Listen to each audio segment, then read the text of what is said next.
بسم الله الرحمن الرحیم. السلام علیکم. نبیا مدثر یم د لسم ټولګي د فزیک مضمون لپاره ستاسو په خدمت کې.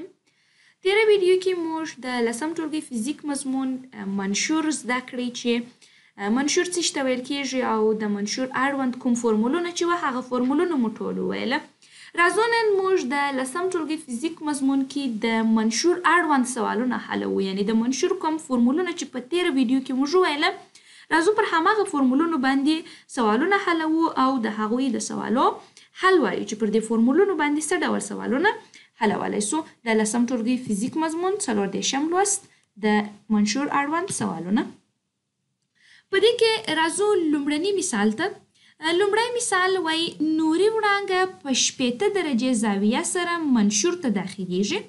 که چیرې د منشور د راس زاویه 80 درجې وي او د انحراف زاویه یې تاسو ته پوه کړئ پیدا یې کړئ. یعنی په دې سوال کې موږ ته لومړی څه شي راکول سوي دي؟ لومړی موږ ته نوري وړانګه په 80 درجې زاویه سره منشور ته داخلیږي، یعنی هغه چې شی راکړی دي آیو یې موږ ته راکړی دي چې آیو یا هم د دې هغه داخلي زاویه چې ده هغه په خپله سره کم ده، هغه په خپله مساوي کېږي په 80 درجې سره. دا مساوي کېږي په 100 درجې سره، دا مساوي کېږي په 80 درجې سره. د هغه څخه وروسته وایي که چیرې د منشور د راس زاویه موږ تاسو د ا په توري سره ښوولې وه، که چیرې دا هم مساوي سي په 80 درجې سره، تاسو یې څه شي لاسته راوړئ؟ تاسو په دغه وخت کې د منشور هغه انحراف زاویه لاسته راوړي، یعنی څه لاسته راوړي؟ ډي یا هم د انحراف زاویه د دې لاسته راوړي چې د انحراف زاویه به یې څونه وي. د دې ترڅنګ آی2 یې لاسته راوړو یا هم خروجي زاویه یې لاسته راوړو چې نو په څومره اندازه سره به دا بیرته ځینې وځي، دا وړانګه په 100 درجې به ځینې وځي. او په دې سوال کې یو بل شی چې اضافه کړو هغه دا دی چې د نوري وړانګې چې په 80 درجې زاویه سره منشور ته داخلیږي، په دې کې د راس زاویه 80 درجې ده، زموږ څخه د انحراف زاویه غوښتې ده او د هغه ترڅنګ یو بل شی چې مشترک کړی دی او هغه دا دی چې د منشور د انکسار ضریب یې مشترک کړی دی چې د منشور د انکسار ضریب یا ان چې دی دا مساوي کېږي په 100 سره 3 تر جذر لاندې سره. یعنی سوال دا رقم دی که چیرې نوري وړانګه په 80 درجې زاویه سره منشور ته داخله سي، د راس زاویه 80 درجې وي او د دې ترڅنګ د دې چې شي د انکسار ضریب یا ان چې دی هغه مساوي 3 تر جذر لاندې سره. په دغه حال کې تاسو اصغري انحراف یا د انحراف زاویه لاسته راوړئ او آی2 لاسته راوړئ. نو د دې لپاره چې موږ دا لاسته راوړو، د دې سوال حل لپاره به لومړی رسم زه به تاسو ته یو منشور رسم کړم. راځم یو منشور دلته درته رسموم. ما تاسو ته مخکې هم ویلي وه چې د منشور 3D شکل بیا موږ په ټولو سوالونو کې نه حلوو، بلکې د منشور هغه باندنی کوم ویو چې مشترکوي هماغه دلته موږ رسموو. په دې ځای کې لومړنۍ وړانګه راځي منشور ته داخلیږي په 80 درجې زاویه او بیا په منشور کې انکسار کوي، د انکسار څخه وروسته بیرته سره کم کېږي، د منشور څخه وځي. په دې ځای کې تاسو وګورئ یو شي ته، که چیرې موږ یو شي ته پاملرنه وکړو په دې ځای کې لومړی دې ځای تاسو وګورئ دا سره کم دا کومه وړانګه سوله؟ هغه وړانګه چې منشور ته داخلیږي دلته انکسار کوي او د دې څخه دا سره کم کېږي وځي. راځم دې ته خپل هغه نارمل رسموم او دې وړانګې ته هم خپل څه شي رسموم؟ نارمل رسموم. دا زاویه چې ده دې ته د آی1 زاویه ورته ویل کېږي یا داخلي زاویه چې ورته داخلیږي، دې ته همدارنګه چې ورته ویل کېږي آی2 زاویه یا خروجي زاویه ورته ویل کېږي. دې زاویه ته موږ د آر1 زاویه وایو یا منکسره زاویه او دې زاویه ته بیا د آر2 زاویه وایو. صحیح دی؟ اوس په دې ځای کې تاسو وګورئ کله چې موږ غواړو چې لومړی چې شي پیدا کړو آی2 پیدا کړو، د آی2 د لاسته راوړلو لپاره به لومړی راځو چې شي به کوو نو د سینل د قانون څخه په استفادې سره به موږ آی2 پیدا کوو. آی2 څنګه لاسته راوړی سو؟ آی2 داسې لاسته راوړی سو، تاسو دې شکل ته پاملرنه وکړئ. د سینل د قانون پر اساس موږ داسې ویلي دي چې ساین د آی1 پر ساین د آر1 مساوي کېږي په ان یا هم د دوی د انکسار په ضریب سره. همدارنګه ساین د آی2 پر ساین د آر2 مساوي کېږي په څه سره؟ د دوی د انکسار په ضریب سره. یعنی آر1 او آر2 دلته موږ لاسته راوړو او آر1 او آر2 خپله د دوی د جمع حاصل بیا مساوي کېږي په څه سره؟ د راس د زاویې سره. یعنی د آر1 او آر2 د جمع حاصل مساوي کېږي د راس په زاویې سره. یعنی دلته لومړی باید موږ آر1 پیدا کړو تر څو آی2 لاسته راوړو. نو دې لپاره چې موږ د آر1 لاسته راوړو دغه لپاره راځم د سینل د قانون څخه استفاده کوم. د سینل قانون داسې دی چې ساین د آی1 پر ساين د سو ساين د R1 دا مساوي کېږي په n سره. دا مساوي کېږي په څو سره؟ په n سره. راځم د سینل د قانون څخه په استفادې لومړی R1 لاسته راوړم. R1 چې لاسته راوړم نو داسې وایم چې دا به مساوي سي. زموږ دلته چې شی موږ ته راکړی دي تاسو وګورئ موږ ته یې د منشور د انکسار ضریب راکړی دي. نو زه داسې لیکلی سم چې دا مساوي کېږي په څو سره؟ 3 تر جذر لاندې به مساوي سي. همدارنګه I1 یې راکړی دي دا به مساوي سي په څو سره؟ ساين د 80 درجو سره پر څو R1 مو سره کم دی نه معلومه دی پر ساين د چی سره؟ پر ساين د R1 سره. راځو د دې ځای څخه چی پیدا کوو؟ راځو د دې ځای څخه موږ د R1 قیمت پیدا کوو. دلته چې کله موږ د R1 قیمت پیدا کوو نو لومړنی به راسم داسې به ولیکم چې 3 تر جذر لاندې چې دي دا مساوي کېږي ساين د 80 درجو څو کېږي ساين د 80 درجه موږ تاسو ټول خبر یو چې 3 تر جذر لاندې پر 2 دی. ساين د 100 درجو د 80 درجو 3 تر جذر لاندې پر 2 دی پر ساين د چی سره؟ پر ساين د R1 دا به مساوي سي. راځو دا به سپوکو سره طرف او وسط بکو. د دې طرف وسط کولو لپاره به داسې راسي چې یو ضربې 3 تر جذر لاندې پر 2 دا به بیرته مساوي سي په څو سره؟ 3 تر جذر لاندې پر 2 سره. دا سره کم کېږي دا مساوي کېږي پر 3 تر جذر لاندې د څه سره؟ ساين د R1 سره. دا به څه سي؟ 3 تر جذر لاندې ضرب ساين د چی سره؟ ساين د R1. دا چې زموږ د ساين د چی قیمت پکار دی د R1 قیمت مو پکار دی نو راځم د مساوات دواړې خواوې به موږ څه باندې تقسیم کړو. دلته به موږ د 3 تر جذر لاندې چې د ساين د R1 ضریب دی پر دې باندې به څه وکړو تقسیم وکړو. یعنی دا طرف به هم پر دې باندې تقسیم کړو او دا طرف به هم څه وکړو پر دې عدد باندې به تقسیم کړو. دلته که چیرې موږ او تاسو پاملرنه ورته وکړو په دویم کسر کې نو داسې ویلی سو چې دا 3 تر جذر لاندې به د 3 تر جذر لاندې خط سره ختم سي کټ به سي سره نو دا به مساوي سي ساين د چی سره؟ ساين د R1 مو د دې ځای څخه مساوي کېږي په څو سره؟ په 3 تر جذر لاندې پر 2 او تقسیم پر څو باندې؟ تقسیم پر 3. تاسو وګورئ چې شي دی کسر الکسر دی. راځو ساده کوو یې. د کسر الکسر د ساده کولو لپاره به راسم لومړی کسر به پر خپل حالت ولیکم 3 تر جذر لاندې پر 2 تقسیم علامه په ضرب اړوو. دویم کسر سرچپه کوو. دویم کسر چې سرچپه کوو یو پر 100 به راسي یو پر 3 تر جذر لاندې به راسي. انو راسو د دې لپاره به دغه کسر چې دی دا به د دې کسر سره سره کم سي کټ به سي نو ساين د R1 مو د دې ځای څخه مساوي کېږي په څو سره؟ ساين د R1 مو د دې څخه مساوي کېږي په 1 پر 2 سره. ساين د R1 مو مساوي کېږي په څو سره؟ 1 پر 2 سره. اوس نو ساين د څو درجو مساوي کېږي 1 پر 2. موږ تاسو خبر یو چې ساين د 10 درجو مساوي کېږي په څو سره؟ په 1 پر 2 سره. نو د دې څخه ویلی سو چې R1 مو مساوي کېږي په څو سره؟ په 10 درجو سره. R1 مو مساوي کېږي په څو سره؟ په 10 درجو سره. یعنی د سوال لومړی جز حل سو چې R1 مساوي کېږي په څو درجو سره؟ په 10 درجو سره. اوس نو چې R1 مو لاسته راوړي R2 هم لاسته راوړلی سو په اسانه ډول. R2 څنګه لاسته راوړی سو؟ په دې شکل کې ما تاسو ته ویله چې R1 جمع R2 مساوي کېږي د راس په زاویې سره. یعنی داسې ویلی سو چې A مساوي کېږي. چې مساوي کېږي؟ د دې څخه داسې ویلی سو چې A مساوي کېږي په څه سره؟ A مساوي کېږي په R1 جمع R2 سره. A مساوي کېږي په څه سره؟ R1 جمع R2 سره. اوس نو د دې څخه چې موږ R2 لاسته راوړو نو چې R2 لاسته راوړو داسې وایو چې R2 مساوي کېږي په د راس زاویه منفي R1 سره. ولې؟ ځکه چې د دې دواړو د جمع حاصل مساوي کېږي په دې سره. نو که چیرې موږ د دې دواړو څخه یو په کار وي نو د راس د زاویې څخه کولی سو چې دویم څه وکړو تفریق یې کړو. دا مساوي کېږي. راځو موږ چې لرو د راس زاویه خو لرو چې څو درجې ده؟ 80 درجې ده. نو داسې لیکای سو چې 80 درجې منفي R1 قیمت مو لاسته راوړي چې 10 درجې دی منفي 10 درجې. دا به مساوي سي په څو سره؟ په 10 درجې سره. نو ویلی سو چې R2 مو هم مساوي کېږي په څو سره؟ R2 مو هم مساوي کېږي په 10 درجې سره.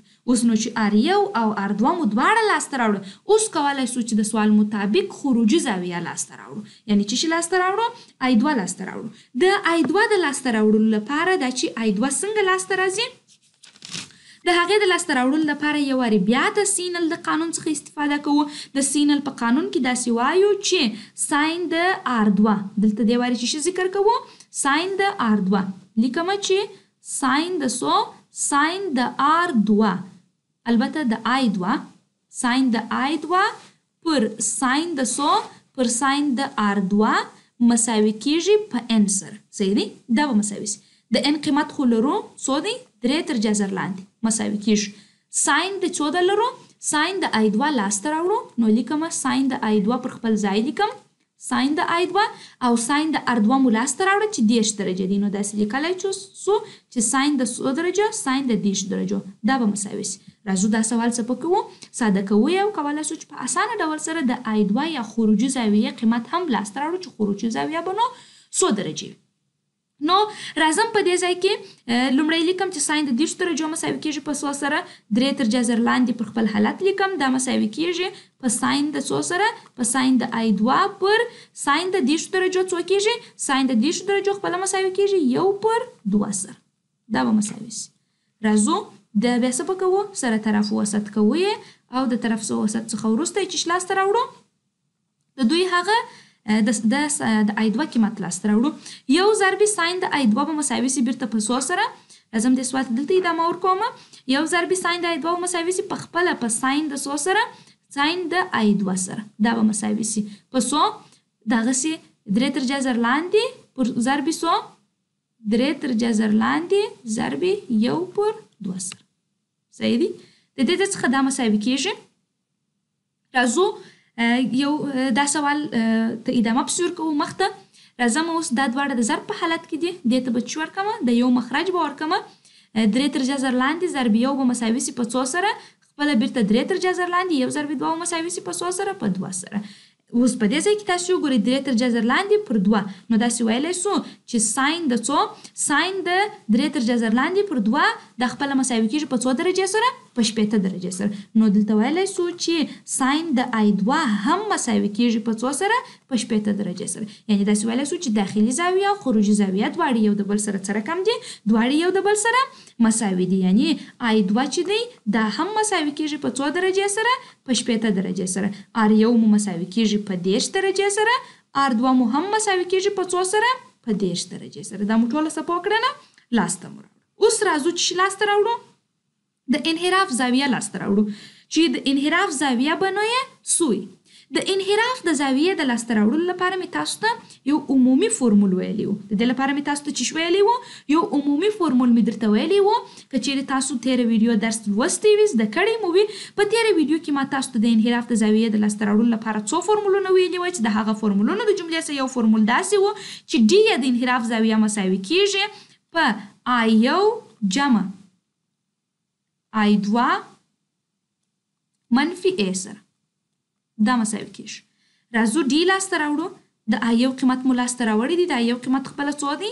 د i1 قیمت خپله 80 درجې دي. د i2 قیمت مو اوس لاسته راوړي هغه څو درجې وو؟ هغه په خپله هم 80 درجې دي. منفي څو ځلې منفي کوو؟ د راس زاویه. د راس زاویه په خپله څو ده؟ 80 درجې. دا به مساوي سي. راځو نو ډي مو مساوي کیږي 80 جمع 80 ده 100 100 منفي 80 به مساوي سي په خپله په څو سره؟ په 80 سره. یا داسې ویلی سو چې دا 80 به د دې 80 سره کټ سي یوازې څو راته پاتېږي؟ 80 راته پاتېږي. نو د انحراف زاویه مو هم مساوي سوله په څو سره؟ په 80 سره. دا و د لومړني سوال جواب. په لومړني سوال کې دوه شیان راڅخه غوښتي وه. یو یې خروجي زاویه راڅخه غوښتې وه. بل یې چې راڅخه غوښتي وه د انحراف زاویه یې راڅخه غوښتې وه چې د سینل د قانون او د انحراف د زاویې د فورمول په واسطه سره مو دا سوال څه وکړئ؟ حل کړئ. د هغه څخه وروسته پسې راځو دویم مثال ته. دویم مثال ته که چیرې راسو د دویم مثال څخه مخکې یو بل مهم څه چې باید ووایو هغه اصغري انحراف دی. اصغري انحراف څه ته ویل کېږي؟ که چیرې اصغري انحراف ته راسو نو داسې ویلی سو چې اصغري انحراف کم حالت ته ویل کېږي یا څه شي ته ویل کېږي؟ د اصغري انحراف موږ په تېر لوست کې هم ویلی وو. وایي کله چې وارده زاویه د خروجي زاویې سره څه رقم سي؟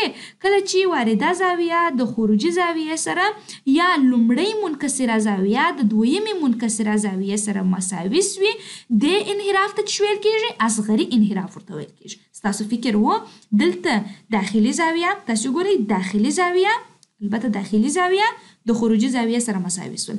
همدارنګه لومړنۍ منکسره زاویه هم د دویمې منکسره زاویې سره مساوي سول.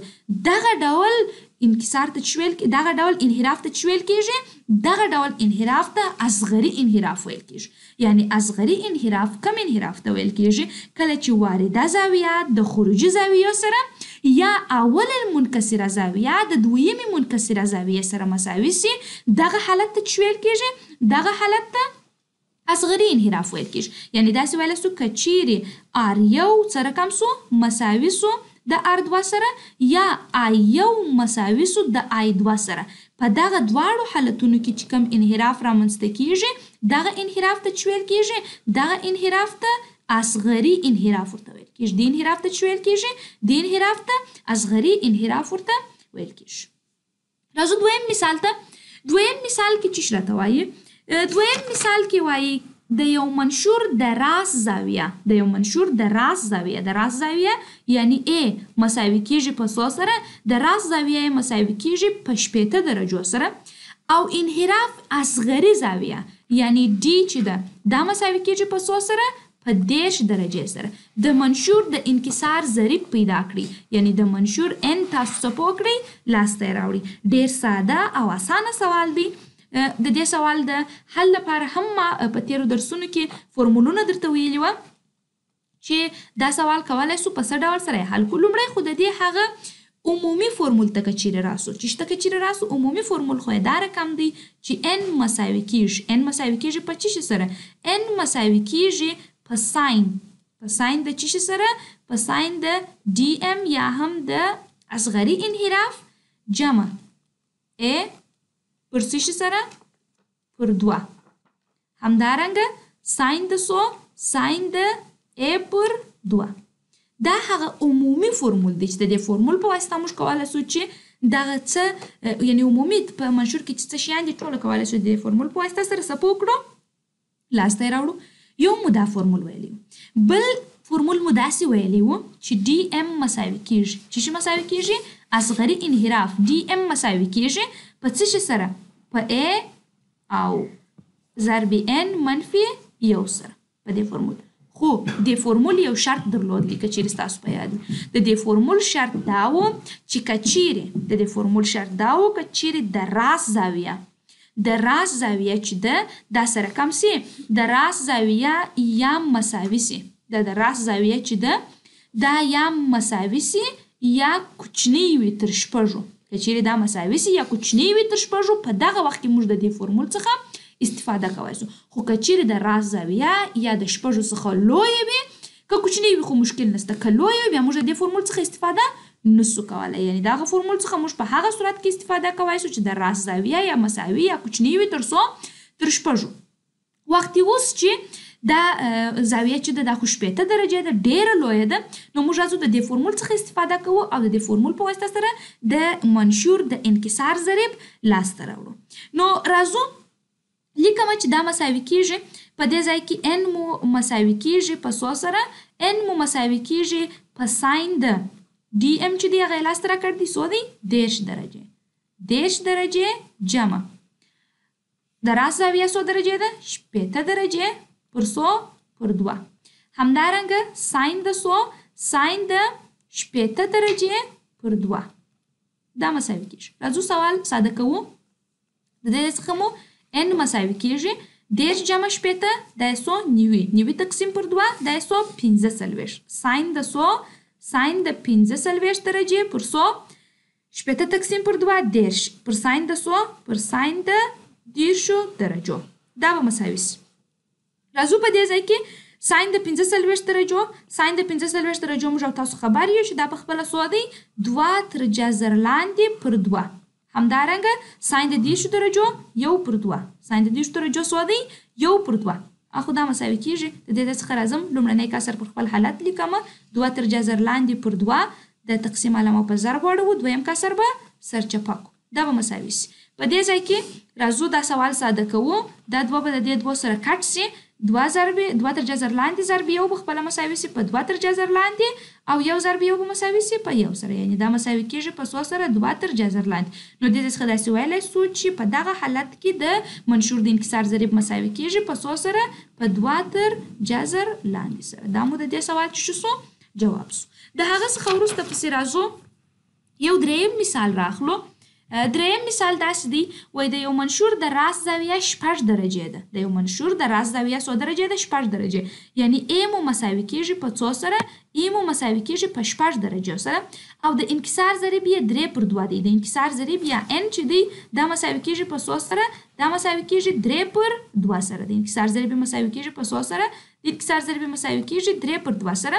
همدارنګه انحراف اصغري تاسو څه پوکړئ پیدا کړئ. یعنی زموږ څخه یې څه غوښتې دی؟ زموږ څخه یې D غوښتې ده.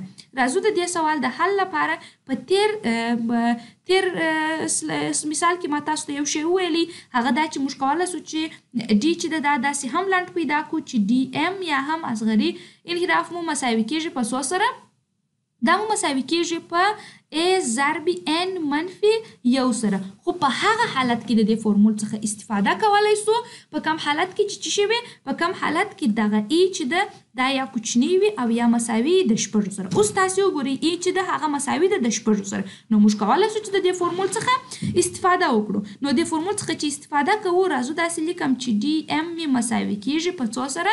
6 درجې منفي البته ضربې 3/2 منفي څو سره؟ 1 سره. دا مساوي کېږي. د دې څخه لیکم چې DM مې مساوي کېږي 6 درجې. دلته به راسم د دې لپاره به دغه 2 چې دی دا به څه وکړم؟ مشترک مخرج به ورته وټاکم. 2 چې مشترک مخرج ورته ټاکم نو د دې لپاره 2 تقسیم پر 2 دا 1 ضرب 3 دا بیرته مساوي سي په څو سره؟ په هغه 3 سره. 3/2 منفي 2 تقسیم پر 2 باندې دا 2 تقسیم پر 1 باندې دا هغه 2 ضرب 1 دا 2 پر 100 سره پر 1 مساوي کېږي. راځم DM مساوي دی په 6 درجې د درو څخه چې 2 ولاړ سي دا مساوي سي په 100 سره. البته مشترک مخرج مو څو ورته وټاکئ؟ مشترک مخرج مو 2 ورته وټاکئ. د درو څخه چې 2 ولاړ سي دا به مساوي سي په 100 سره. د درو څخه چې 2 ولاړ سي دا به مساوي سي په خپله په 1 سره. او د مشترک مخرج مو څو ورته ټاکلی و؟ 2 مو ورته ټاکلی و. دا مساوي کېږي. راځو هر هغه عدد چې مخرج نه لري مخرج یې 1 دی. دې ته د 1 مخرج ورکوم او بیا دې دواړه یو د بل سره څه کوم؟ ورسره ضربوم. 6 ضرب 1 مساوي سي په خپله په 100 سره. په هغه 6 سره 1 ضرب 2 مساوي سي په 2 سره. 6 تقسیم پر 2 مساوي سي په 100 سره په 3 سره. نو داسې ویلی سو چې D چې ده دا مساوي کېږي په 100 درجو سره.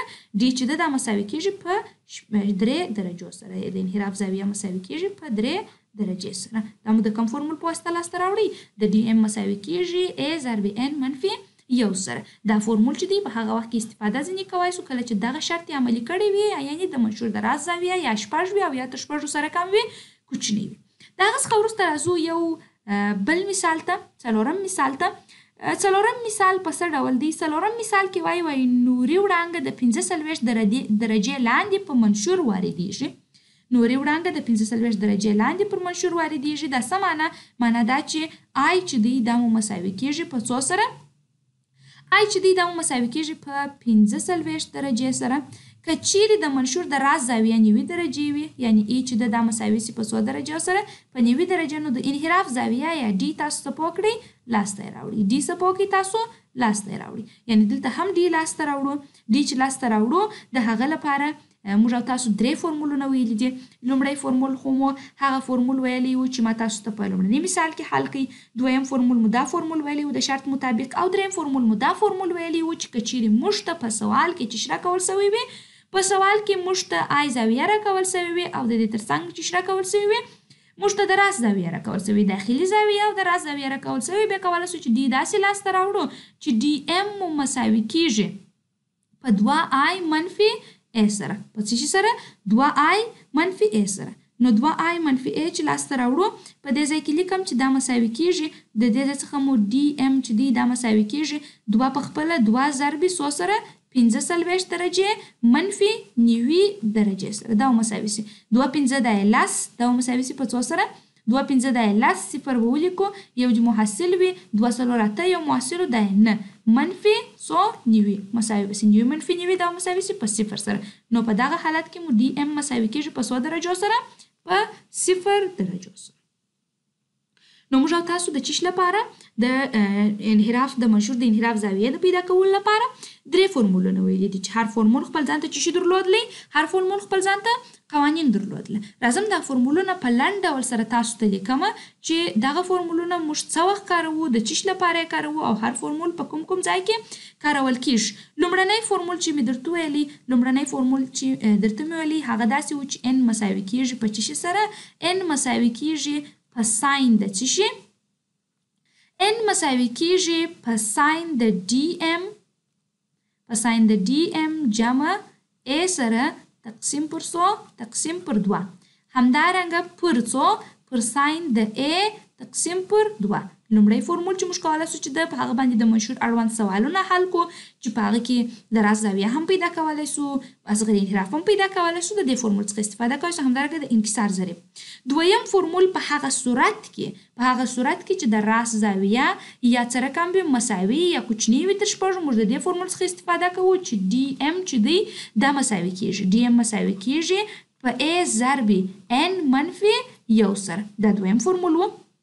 او دریم فورمول په هغه صورت کې چې د راز زاویه او وارده زاویه یې راکړې وي، د دې فورمول څخه استفاده کوو چې dm مساوي کیږي په 2i منفي a سره. د دې فورمول څخه استفاده کوو. همدارنګه د سینل د قانون مطابق کولی سو چې وارده زاویه، خروجي زاویه یا لومړنۍ منکسره زاویه یا دویم منکسره زاویه څه وکړو لاس ته راوړو. د سینل قانون په دا ډول و چې n مساوي کیږي په ساين د چی سره، په ساين د i پر ساين د r. دا په خپل د چی و د سینل قانون او د دې ترڅنګ د راس زاویه چې د په خپل مساوي کیږي په لومړنۍ منکسره زاویه جمع دویم منکسره زاویه، یعنی منکسره زاویه چې د هغه موږ کولی سو د راس زاویه چې د هغه کولی سو چې څه وکړو د لومړنۍ منکسره زاویه او دویمه منکسره زاویه د جمع د حاصل څخه په لاس راوړو.